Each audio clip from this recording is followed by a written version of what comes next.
by the Supreme Court on the voting rights of deputy speakers should put the matter to rest.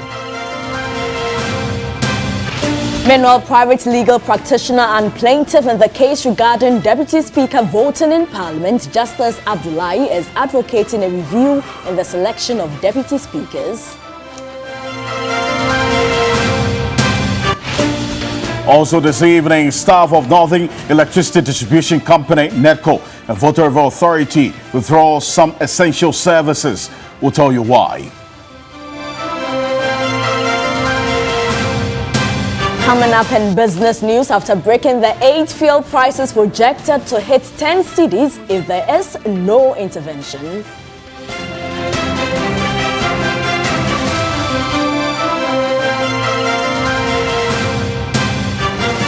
And on international front, talks between Ukraine and Russia's foreign ministers on Thursday failed to bring any respite in the conflict.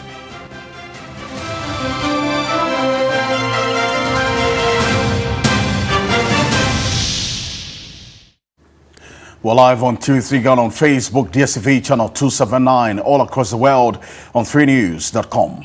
The news now in detail, and President Otumfuo Osei says the unanimous decision by the Supreme Court on the voting rights. President Otumfuo Osei says the unanimous decision by the Supreme Court on the voting rights of deputy speakers should put the matter to rest. And according to him, he is surprised about the furore the ruling has generated. The matters involved in this thing are open and shut. They're black and white. There can be no dispute about the issues that the gentleman took to the Supreme Court. It is there for anybody who wants to see. In Articles 102, Articles 104 of the Constitution makes it absolutely clear in black and white that the deputy speakers, I'm not speaking of the speaker, I mean the deputy speakers, when they're presiding, have the right to participate in the vote of the Parliament. Our speaker is expressly not a member of the Assembly. That's why he doesn't have the right to vote.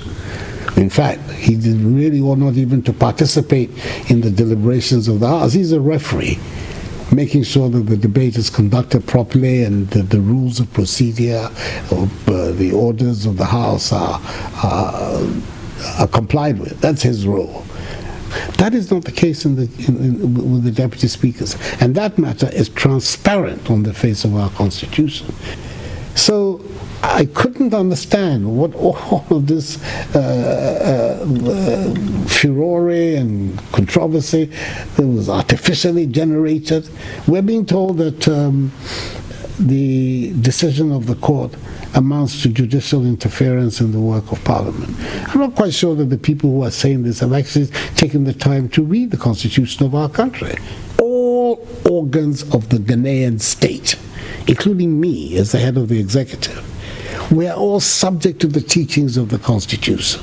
So I'm astonished about how much public energy has been wasted, I would say so with the greatest of respect, been wasted in an area, on an issue where there is so much clarity.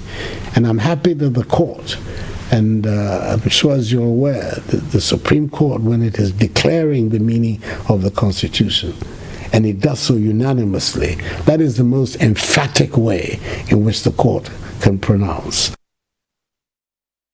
I tell you what, this ruling has generated divergent views expressed, and one of it is the majority caucus in Parliament.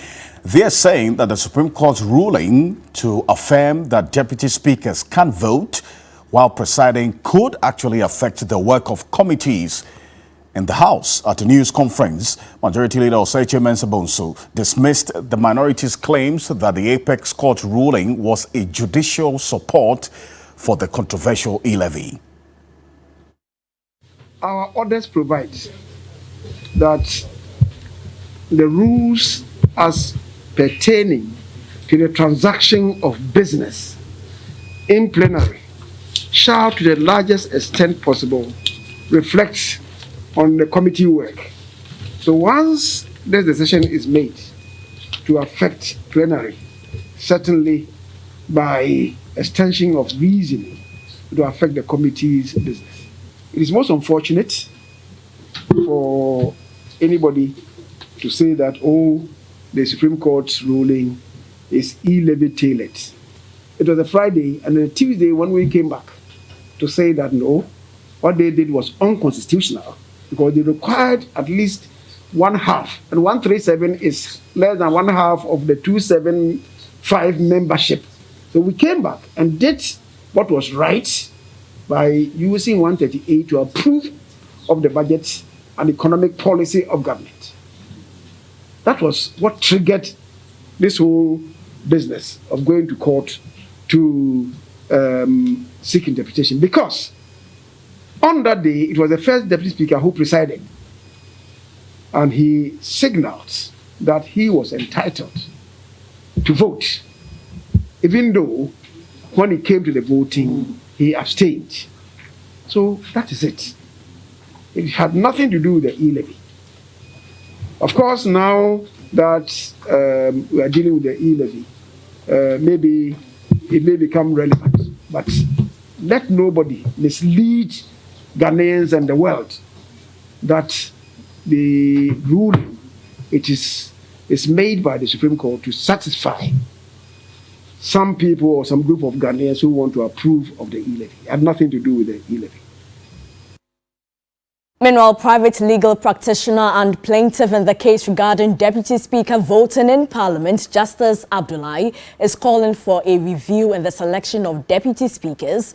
He tells TV3 the Apex Court ruling takes away the impartiality and neutrality of a deputy speaker. The list of the rippling effect of this is that it's going to take away the impartiality and the neutrality in the functions of whoever administers Parliament as a deputy. Now what we have is that if you are the deputy speaker, you can literally be whipped in line with your political party. Before then you couldn't, but now that it is clearly stated that you can vote, you can be counted. If you are sitting as a speaker, you are no longer neutral, you're no longer impartial, you're no longer biased. In fact, everything you do will be tainted with all these negative connotations, and for me that is not healthy for us. We are better off having a healthy leadership who cannot exhibit their biases. This is what we have been deprived of now, and that clearly takes us to the next discussions of our lives.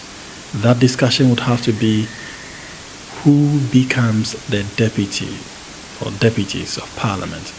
I think this is a time for us to take a second look. Now that the person the Supreme Court has made this decision, we probably would have to have that level of discussion that would get us have deputy speakers from outside of Parliament in the same light as the Speaker himself. So the details of this ruling yesterday, delivered by the 7-member panel at the Supreme Court, will be released tomorrow. The full details of the ruling. So stay with us in the subsequent bulletins. When we get that, we'll definitely be getting to various aspects of analysis to better understand what we have at hand. But away from that, the New Patriotic Party has condemned pockets of disturbances observed in some constituencies across the country during the polling station elections. General Secretary of the party, John Boadu, noted that elections in some of the affected polling stations may be rerun under the supervision of national executives. The NPP General Secretary debunked assertions of nomination forms shortage at the various regional offices. The party made adequate preparation for the exercise and also made available nomination forms. At least 25 nomination forms were sent to each polling station across the country. So the argument cannot be made that there were shortages of nomination forms, but the desire on the part of some party officers and members to honor these rules and regulations in breach rather than in observance. Reacting to the picketing of some Kwadaso constituency party members at the headquarters Thursday morning, John Boadu said the party is taking steps to resolve their grievances. We've seen snipers of some of these allegations in the social media and all that, but they are here, so we'll listen to them and go into the matter, investigate and see whether or not there was an election in the constituency or not. So we'll give them fair hearing, we'll listen to them and go into it. But that is not to say that we will only be listening to one side of the issue. We'll listen to the other side and take a decision as a party. Members who painted the party office in NDC colours are to be expelled. The party takes serious view of this gross misconduct, which is not only reprehensible but an affront to the very dignity and existence of the party. Accordingly, the party is taking immediate steps to expel all the persons behind this ungodly act from the party, of course, through due process. The point must be made that the party has not yet decided on the modalities for holding polling station primaries in Fomena and the other 9 constituencies where polling station election primaries were suspended owing to one reason or the other. You remember that in announcing the rules and regulations, we suspended about 10 constituencies, including Fomena. So we've not yet opened nomination. The party further indicated that electoral area coordinators' elections will be held from March 18th to 20th. In order to increase access to nomination forms, the party has resolved to upload them for interested members to download for free. The challenges facing the electoral process for the NPP polling station elections have gone beyond the party's stronghold in the Ashanti region. And this report, our Ashanti regional correspondent William Evansinkum raises these issues with Dr. Kwesi Amachi, a political science lecturer at KNUST, who predicts the NPP will lose its grip on its strongholds if the current polling station confusion persists. Polling station elections in some constituencies still hangs in the balance. Beyond the Ashanti region, if you go to the western region, areas like Nzima East, Kwesimintim, Takrade, Shama and others are yet to even go through the process because of grievances. Up north, there are other constituencies that have been injuncted. Oti region, Biakoye constituency, there are even allegations that some 25 polling stations are even on their way out. We have been speaking to Dr. Amachi Boateng. Parochial interest, individual interest. These come to show when individuals openly, flagrantly violate the rules of the party, the rules of the game, the rules of political activities that are desired in the party, those that have been captured in the party's own constitution. There are cracks in the party to the extent that some people are allowed to break the rules and get away with it. What can be done to address these issues? Is it possible for the MPP on an issue of this nature to engage the EC, pay the EC up to let the EC do this for them? Dr. Amachi Boateng also says he fears with all that is happening, the MPP is losing its grips of its stronghold, the Ashanti region. It is established, Joso, Kwadaso, that they went out and claimed that they were organizing elections as early as 4 a.m. Those who went in and brought the military, whose authority did they use to invite the military into such polling activities? Where in our constitution is it stated that you can do that? Nothing is happening to any of these people. Well, one thing I see is that the MPP is losing Ashanti region. And let me repeat it.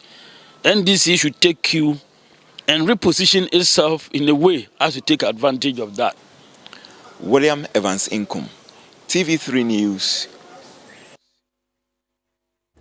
Let's give you an update on a developing story. It's about 24 hours ago. It started. Now, lawyers for the Fix the Country convener, Oliver Baka-Vomawo, is mounting a defense on Monday, March 14, in an effort to secure bail for their client. It follows a decision by the Attorney General to oppose bail for Baka-Vomawo, who remains in police custody on treason felony charges. In an affidavit outlining reasons for the opposing the bill, as we speak at the moment, the Attorney General cited the refusal of Baka Vomawo to cooperate with police, the inability of police to execute a warrant to search Baka Vomawo's phone, and a declaration that Baka Vomawo has no fixed abode and hence poses a flight risk are some of the reasons why the Tama High Court should deny the accused bail. The Attorney General adds that its investigations have shown there is justification to hold Oliver Baka Vomawo until the trial commences.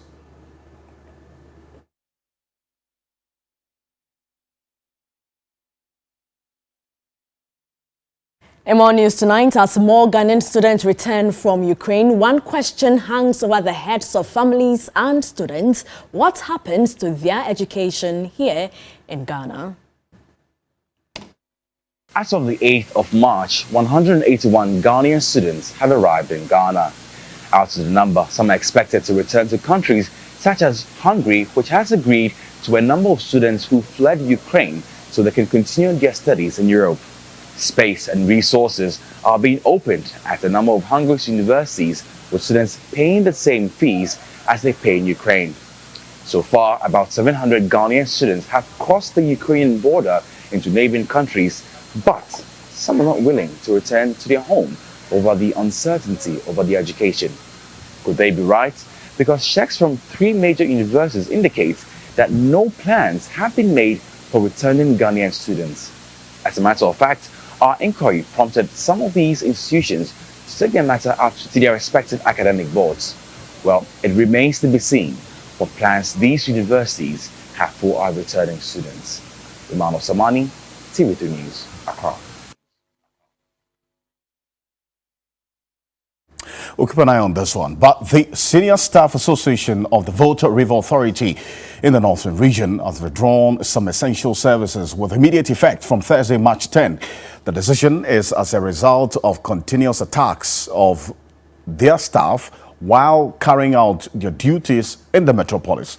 What you see on the screen there, a statement signed by the NEDCO Senior Staff Association Chairman William Asare explained that a group of staff, including casuals, working on Tuesday, March 8, went out on a disconnection exercise at Koblemagu, a suburb of Tamale, but were attacked with machetes by residents.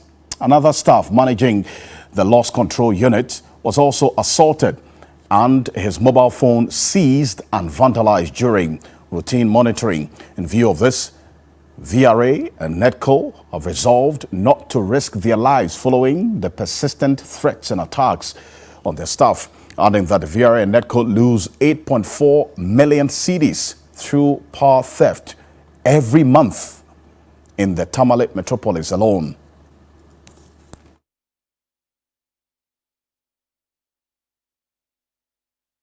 In other news, more than 100 houses along the beach road in Accra are to be demolished to pave way for the dualization of the Nungwateshi and also stretch of the highway. The exercise, which started Thursday morning by the Lejokuku Municipal Assembly, was halted to pave way for affected persons to pack out within 1 week. Joseph Armstrong reports. Some structures had already been demolished at Teshitafo at the time of our visit, but the exercise had to be aborted as affected residents asked for more time.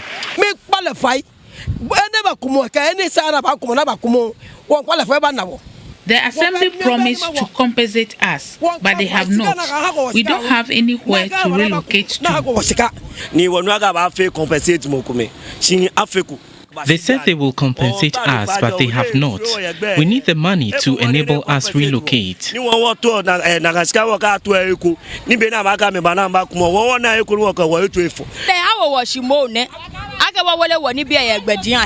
Na meka wa ga 26 yi beni amebaba na ameba afeni she lebi na water she true ka me fite woni bi baba o. They have informed us about the demolition but said it will happen on 26th of this month. We were not expecting it today. All the residents are calling for compensation and also and ample time for them to relocate.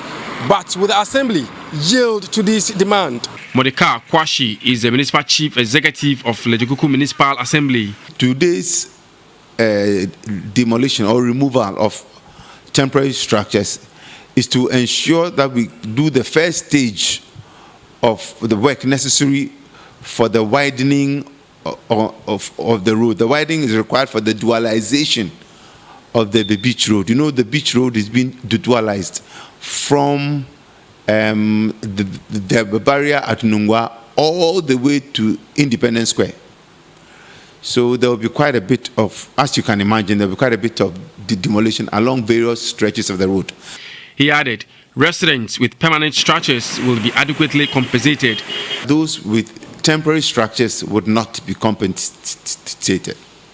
We also informed them that because permanent structure wouldn't be compensated, the Assembly would lead in the removal of temporary structures. And therefore, we asked them to try and remove it themselves, failing which we would come and remove it. The dualization of the Nungwa, Teshi and Usu Beach Road, when completed, is expected to ease the traffic on the stretch. Joseph Armstrong, Good TV3, Teshi, Accra. Let's get into the health segment now. The program and the segment is sponsored by new Pepsodent Charcoal White Toothpaste, formulated from a blend of high-quality purified charcoal and lemon essence. Let's smile into it now. President of the Glaucoma Patients Association of Ghana, Harrison Abotiate, has reiterated an appeal for more glaucoma drugs to be enrolled onto the National Health Insurance Scheme. Close to 60% of glaucoma patients in Ghana have discontinued treatment due to the high cost of treatment. An estimated 700,000 Ghanaians in 2019 lived with glaucoma, with 60,000 of them blind from the condition. The figure increased to as much as 900,000 by 2020. The disease has a prevalence rate of 6.8% and in persons 30 years and above in the country. Though treatment of the disease is expensive, only 3 of its drugs are on the NHIS. If I take 10 members, about 6 to 7 may have stopped treatment because of the cost. Because it's difficult for people. But before they know, things have gone too bad and they've gone blind.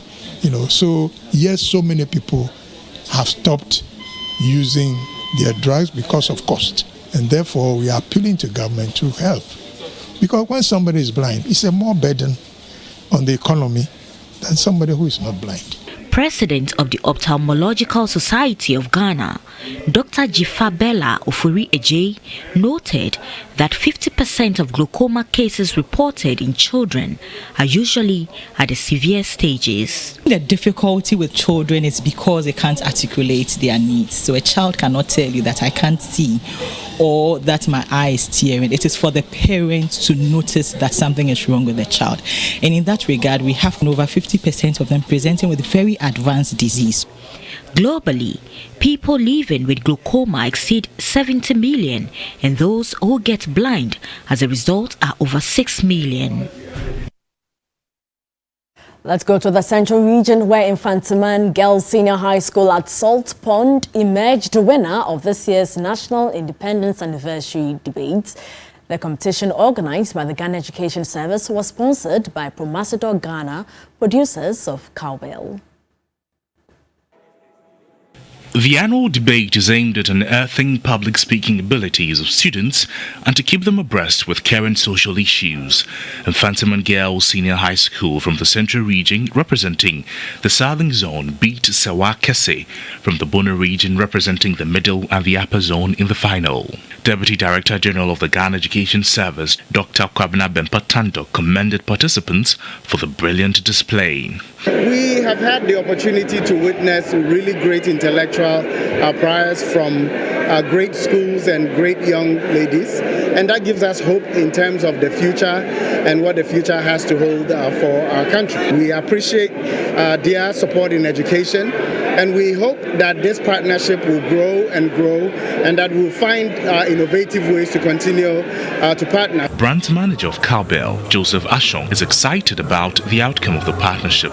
This is where we are starting from, and we believe that going forward, I mean, with what these girls have done and from last year, because there has been an improvement from last year. Last year, there were about 120 schools that participated, but this year jumped to over 200 schools.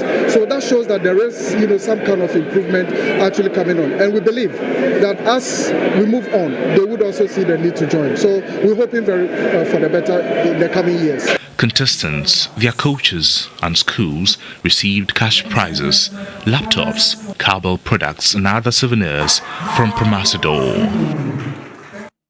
Nice. You attended Kobo Girls, correct? Yes, I did. Yeah. Kobo is shining. Kobo is shining. Anyway, we will be back shortly with the business news. Don't go away.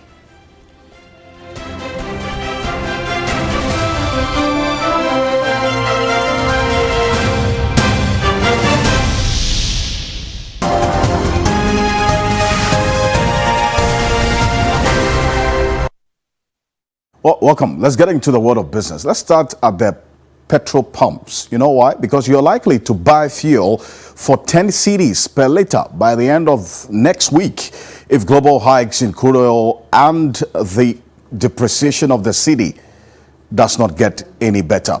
This is according to the Executive Secretary of the Chamber of Petroleum Consumers, COPEC. Fuel prices crossed the 8 cedis per litre mark at the beginning of the month, and many projections suggest another increase come the second pricing window. Today is the 10th. The second pricing window starts on the 15th, 5 days away. Duncan Amoah explains why. You are looking at petrol moving up to a little above 10 cedis for the next window. Diesel could go as much as 11 Ghana cedis, but then again, it would depend on what the markets decide. I am afraid the OMCs may not be in a good position now to absorb any further. The current pump prices you have at 8.29, a lot of them are taking a shave. The actuals per hour computation here could have been about 8.7, 8.9. But they are doing 8.29. I wonder if any of them will shelve the 2 cedi increment that is coming effective Wednesday, the 16th of March. 2 things come to play. Government has not increased taxes, so we are not looking at taxes right now. Global dynamics, price dynamics have gone up. And then the cedi. So managers of the cedi would have to set up and work hard. If you don't, and the cedi continues to depreciate, it means that we will continue to increase fuel prices. And what this is going to do to the economy, I cannot even foresee, but it's really, really bad. We'll keep an eye on this one. We understand the National Petroleum Authority is meeting the Finance Ministry to come out with some measures to cushion the Ghanaian. We'll see how the coming days will look like. But non-resident e-commerce business owners will, from April 1, pay their taxes on a digital service portal. This is because the Ghana Revenue Authority has launched a portal to engage and also enhance revenue collection among non-resident taxpayers. Commissioner General of the GRA, Reverend Dr. Amishadai Owusu Amoah, saying that the digital service portal is aimed at simplifying tax compliance for businesses who operate online. The authority is planning to mobilize 1.7 million cedis from the initiative. Now, what we have done is to make sure that as people comply and then the volumes also increase, we'll be able to also increase their revenue. And then I also have the system in place, that same system in place that we're going to use for the EVAT. And the EVAT is something we have talked about for some time. That's also being built into this, and that will also take effect from 1st of April. But that one takes effect from 1st of April. It's not everybody that will register from 1st of April. I'm talking to the local companies. We have selected a number of companies. There are about 300 in all, and then they will start first. And then as we grow, we'll be adding more companies. And therefore, if you are compliant, then you can continue trading. If you are not compliant, you cannot continue trading from Ghana.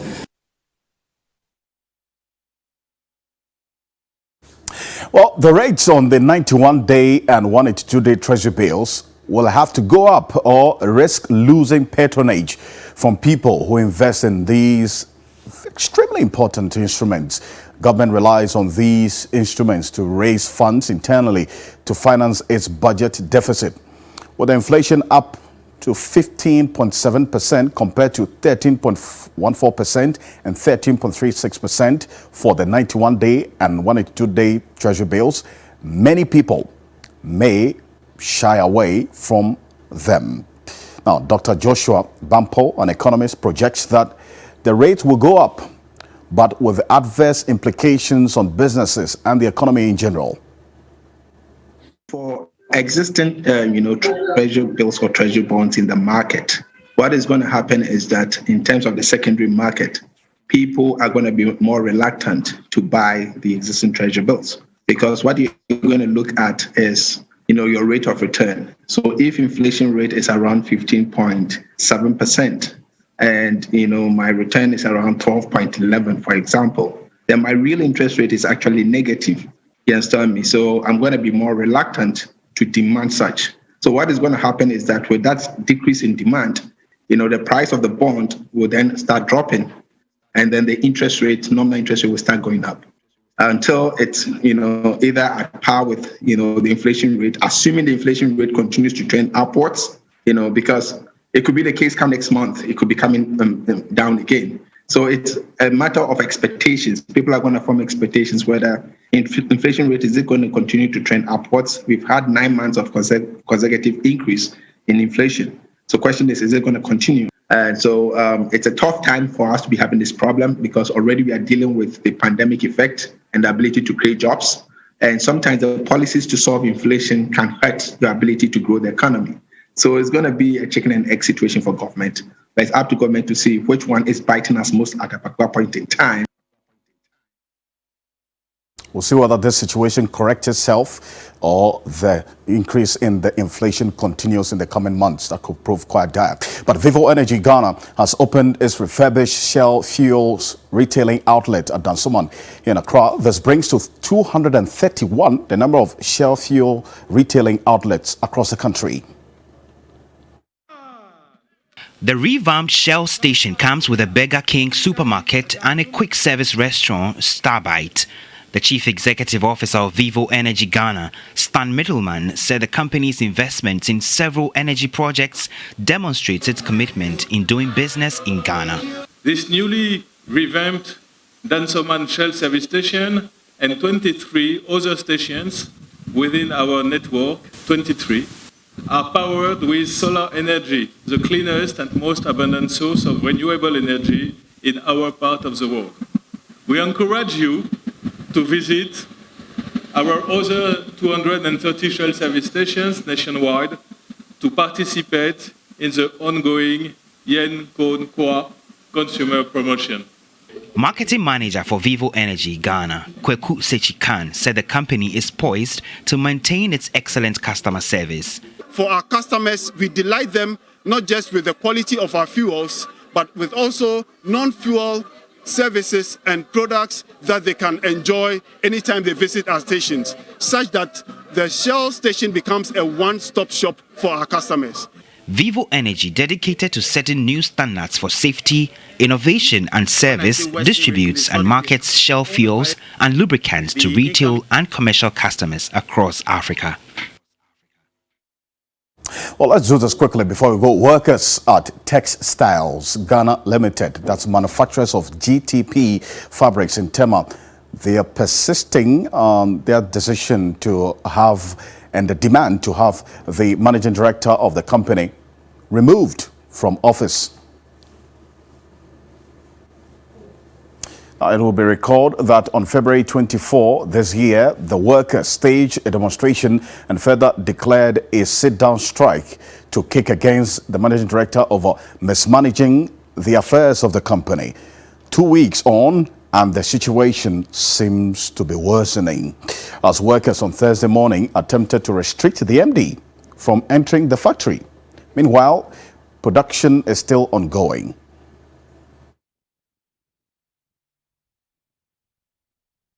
We'll keep an eye on this one. and be updating you. But that's it for the business news. Stay with us. We will be back shortly with the sports news.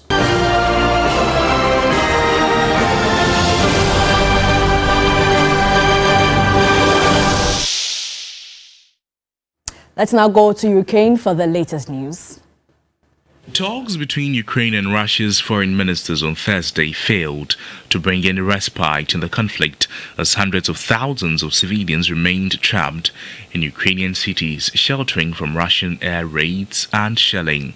With Russian President Vladimir Putin's war in Ukraine entering its third week, officials in Mariupol said Russian warplanes again bombed the southern port city. Meanwhile, Russia has hit back at Western sanctions for invading Ukraine by imposing export bans on a string of products until the end of 2022. The ban covers exports of telecoms, medical, vehicle, agricultural and electrical equipment, as well as some forestry products such as timber. International Monetary Fund Managing Director Kristalina Georgieva said the war in Ukraine comes at a delicate time for Africa, which is particularly vulnerable to economic aftershocks. Africa's economic outlook is particularly vulnerable to higher food and fuel prices prompted by Russia's invasion of Ukraine. It's more international news on 3news.com. Coming up, entertainment news. Entertainment news segment is brought to you by Vodafone. Further together. Awake purified drinking water.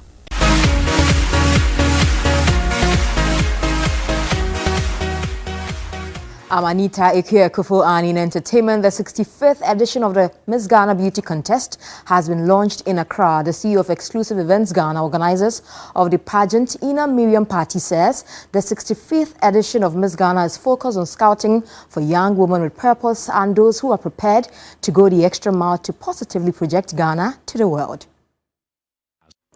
Miss Ghana has been the custodian of our culture, fashion, tradition, what have you, for many, many decades, 6.5 decades.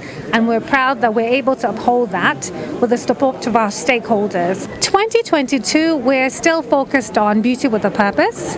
We're still focused on finding that young Ghanaian woman who will not only be a proud ambassador of Ghana, but will be a proud ambassador beyond the shores of Ghana. Okay, we're looking for that woman with purpose. That woman who's not just beautiful on the outside, but beautiful on the inside. Initiated by Ghana's first president, Osagyefo Dr. Kwame Nkrumah in 1957, the Miss Ghana platform has over the period empowered and churned out hardworking and innovative young women who continue to contribute in diverse ways towards the socio-economic development of the country.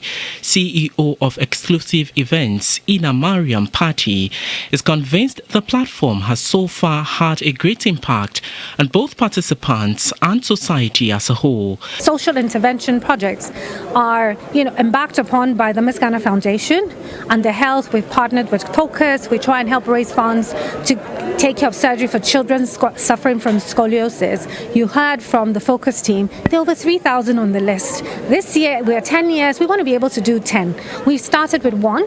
Deputy Tourism, Arts and Culture Minister Marco Kweku-Mate urged Ghanaians to support the Miss Ghana brand, stressing that it is a national pride, creating employment opportunities and contributing to the country's socio-economic development. It promotes culture, it promoted our music, fashion, entertainment, and it's created jobs. The 2022 Miss Ghana is expected to take place in July 2022.